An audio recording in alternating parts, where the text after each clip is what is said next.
Hacaaluun duuni baay'ee nu gaddisiisa. Hedduun itti dhaga'amee jechuudha. Hacaaluun gartee akka biyyatti kan inni hojjete bar itti duuma tanaa isintu 4 kiilootti aane jedhee kan sodaa qaban 4 kiiloo tanaa osoo duraa hiikanii sodaattu seenuu jechuudha. Akka 4 kiiloo seentu kan godhe Hacaaluu Hundeessatii jechuudha.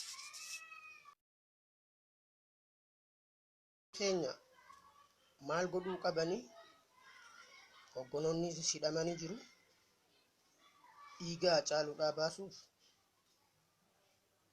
gurmaawanii tokko ta'anii hojjechuudha. Dhiigni Hacaaluu ni bayaa. Mootummaadhaa fi baalaadaraatu ajjeese wajji waltaaniiti. Dhiigni isaanii bayaa funyoo uritti baya. Kan ba'u jechuun itti mudduudha. Irraa if duba deebuun hin barbaachisu. Habashaan waan hamaan irratti hojjetaa jirti. Mootummaan akkasuma mootummaa Habashaa ta'ee maqas jijjiiratee hojis jijjiiratee nurratti duulaa jira jechuudha uummatuma Oromoo irratti. Qabsoo hedduu keessa hin yaadamne. Inumaayyuu Hacaaluu keenya booda dhugaan ba'uu qabdi. Dhugumatti hojii hojjechuu qabnaa jechuudha. Hojii hojjechuu qabna. Ammoo gurmaa'insaan gandaa fi magaalaa fi baadiyyaa fi kana osoo gartee addaan ciccitanii taane guutuun Oromiyaadha. Hiriira mormii ta'us hiriirri nu barbaachisu. Hiriira baay'isuun itti muddu itti cabsuudha. Kasaaraa isaan galchuudha. Akkuma muduraa sanitti wayyaanee guddoo sanuu makaasee uummanni keenya itti muddee kaasee wayyaanee guddoo sanuu uummanni keenya jechuudha. Itti muddanii hiriiraan ammas harka qullaa deemuun hin barbaachisu. Harka qullaa qofaa miti. Leenjis qabaachuun bareedaadha. Tooftas qabaachuun bareedaadha. Hiriira qofaan kafif godhuudhaan miti hojii bareedaa hojjechuudha. Beekuu qabaa, baruu qabaa, wal dhaga'uu qabanii sagalee takkaan tooftaa qabsoo jijjiiranii hamma dhugaan baatutti itti fufuu qaban. Qabsaa'uu qabna. Hamma dhugaan baatutti jechuudha. Hanga dhugaan baatutti qabsaa'uu qabna. Maaliif dhihaa fi kaabaa fi kibbaan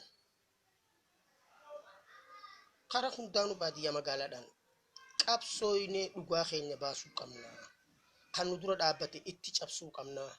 Basaastus itti cabsuu qabna. Awwaallee piliis gallee hin rafnu. Gartee awwaalamee gallee hin rafnu. Hacaaluun awwaalamee taa'uu qabna. Hoggonoonni keenyas hidhamanii jiru. Akkasuma jalmaroonis bagangaliin haa jiraatu itti fufuu qaba. Gargaaruu qabna. Buusis qabaatuu qabna. Meeshaa horachuu qabna. Bitachuus qabnas. Kan hoggogoonu sabaaf sablammoota wajjinis jiraachuu qabna. Sabaaf sablammoota kan akka Somaalee, Affaar, Tigraayii fi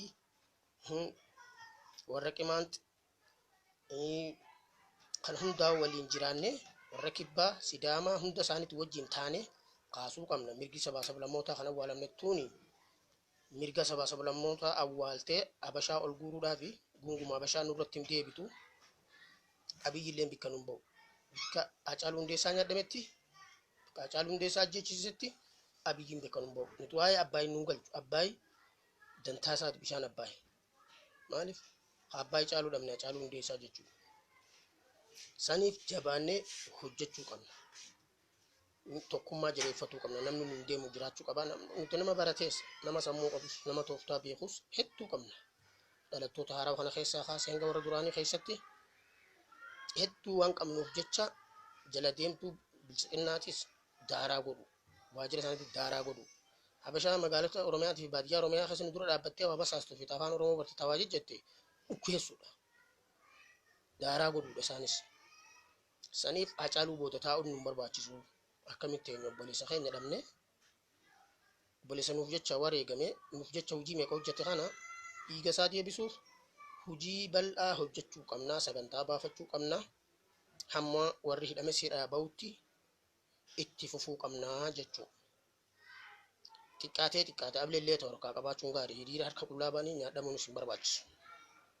hiriirri nama guddisuu nu feesisu itti mudduudha. Itti mudduu qabna malee. Saniif dirqama namni nu deemuun jiraachuunis hoggansa hafagoo qofaa miti alaa qofaa miti. If keessaayis magaalota jiranii fi godinoota jiran keessaayis nama jabaa bara dargaggeessa keessaayis itti sirritti nama jabaa namaan deemu godhatanii namoonni jajjaboon ilaa alaa fi keessatti wal quba qabaatanii nama hogganuu danda'uu qabaatanii jechuudha. Inumaa hiriira babaan kanarratti alaa fi keessatti illee hoggaa agarru bar qeerroo dhiirarraan maa qeerroo dubartootatu hedduu babe. Haa galatoomanii jabaatan. Ammoo harka qullaan bayina harka qullaan deemina. Dhabdanii dhabdan boo shiggireen hunda bamtu sibiila wayii harkaa qabaadha. Hiriira baatan irratti. Hamma isiin barbadoyte bilisummaa teenya gonfannutti dhugaan jirtu gartee bika buututti. Akkasii ulfaadhaa galatoomaa naaf jiraadhaa hamma walitti deebinutti.